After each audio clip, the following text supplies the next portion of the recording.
Moneyline Grind, March 30th, 2025. This is where the winners go to get free daily picks that are winners. We've been doing amazing this month. Last couple days, a little bumpy since we rattled off 7 in a row. But tonight, I have 3 more picks for you that I put extra TLC into because I know we're going to close the month and I'm very big on just securing the profits. That's what this is all about, actually making money. Of course, it's great to have these crazy plays that we do get every once in a while, but it feels good to just have money growing on the side. And I didn't run a single lap. I didn't shoot a basket. I've just kind of sat on my couch and watch it all happen. I did do a lot of research around 1 a.m., but to me, it's worth it. I also have a parlay for you. Last parlay hit. This one's going to be a little bit different, but let's get into it. I'm not going to recap any of the nonsense that's been going on. We're just going to jump right into the 3 picks, and then we're going to go with the man on the moon, the man on the cover. I think this is my favorite pick out of the 3. Royce O'Neal over 11.5 PRA minus 125. He averages 16.4 on the season in his last 9 games. I believe that's actually his last 10. 15.8. 12 or more PRA in 8 of his last 10. Let me click on a note I have for you here. His 2 misses. He only played 16 and 13 minutes. In games where he's played, in the other 8 games, he played over 20 minutes. So when he gets to 20 minutes, he seems to be pretty successful. Actually, when you look on the season, out of his last 54 games where he plays at least 20 minutes, he's gotten at least 12 PRA in 49 of them. That's a very, very, very, very high hit rate. I'm surprised this bet, I don't know, I'm not sure why this is so low. Oh, yeah, because Houston defends the small forwards very well. But when we look at who Royce O'Neal is and we look at kind of what the Rockets do, well, actually, let's look at the Houston defense small forwards. Royce O'Neal isn't your typical small forward. He's more of a spot up guy, but he actually has the abilities to he's unselfish with the ball. He can pass the ball very well. Houston defends the small forward position well. Top 5 fewest points, fewest rebounds, and fewest assists. But this guy has some passing ability, and he's not afraid to make the extra pass. We're seeing a lot of drives and dish, and now with Giuseppe kind of getting in the lane and causing some havoc, which could happen against the Suns. I'm sorry, against the Suns, which could happen tonight. We're noticing that he's getting in the lane and catching some guys on the perimeter. Royce can hit you a couple of threes. I think the line on his was 2.5, so let's say he gets 2. That's halfway there. He didn't grab a rebound yet. And then if he does decide to swing the ball, he has some marksmen. He has Devin Booker and Kevin Durant to get the ball to. So I like our chances here. I love the fact that in 54 games with 54 games with 20 plus minutes, he's hit this number 49 times. Second pick, going with Tim Hardaway Jr. over 9.5 points, minus 130. Averaging 10.6 per game, 11.9 in his last 10. There's no Cade Cunningham tonight. He's averaged 22 points per game in his last 2 without Cade. I believe he had 12 in his last game, and no, 32 in his last game and 12 in the game before that. Let's see here. Yeah. 10 or more points in 6 of his last 7 with 20 or more minutes.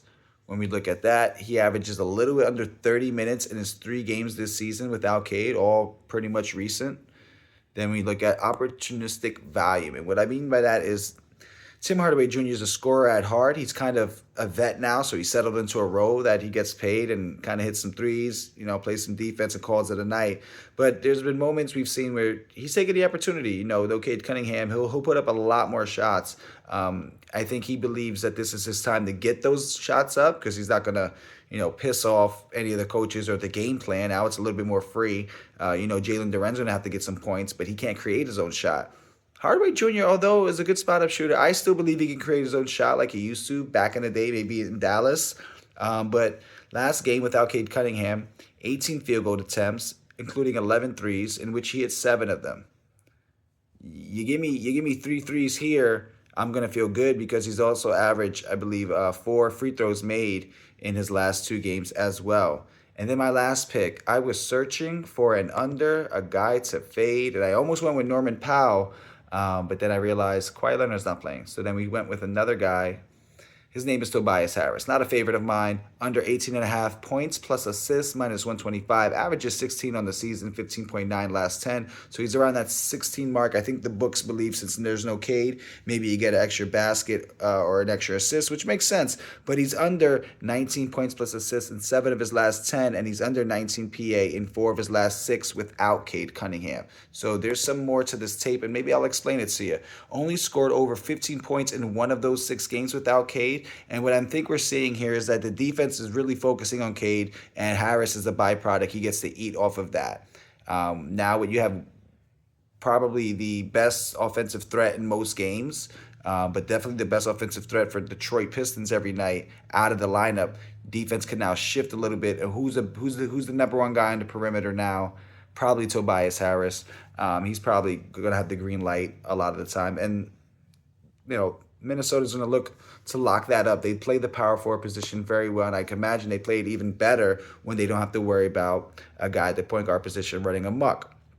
Minnesota allows the 4th fewest points and 2nd fewest assists to opposing power forwards. Those are my 3 picks. I feel good about them. I think we got a sweep here. We need to bounce back at the reverse sweep, our last go around. And then I have a 3-leg parlay here. These are just 3 ideas that I wanted to bet that they just weren't, in my opinion. Like, these are the 3 I gave you were my cream of the crop, and then these are ones like I just really wanted to, but I couldn't risk it. So then I said, why don't we just put $8 on a 3-legger just to say, oh, look at that. Dennis Schroeder over 9.5 rebounds plus assists. Kevin Durant over 36.5 PRA. And Evan Mobley, 18 plus. Maybe he plays, maybe he doesn't. I hear there's some rumors he might not play. $8 to win 45. That's all I got for you. Enjoy your Sunday. Let's get that money. Watch us on Twitter. I don't want to talk about it too much, but we had in 3 days, we put out 3 bets for the MLB. I haven't put out any videos for that because it's not that type of party. So I put those picks on the Discord, the Instagram, and the Twitter. But we're 3 for 3. We've hit 3 parlays. They're very baby parlays, like 150, 110, plus 150, like just to kind of almost even it out and just give me some really heavy favorites pieced together. But we're 3-0, and we're up like 4 units. So take that information, do what you will. You won't hear me gloat about it too much because I want to see how far I can take this. Maybe I do have a friend of mine said I'm really good at baseball picks, and I just don't believe it, but maybe he was onto something. That's all I got for you. Best of luck. Let's get that money.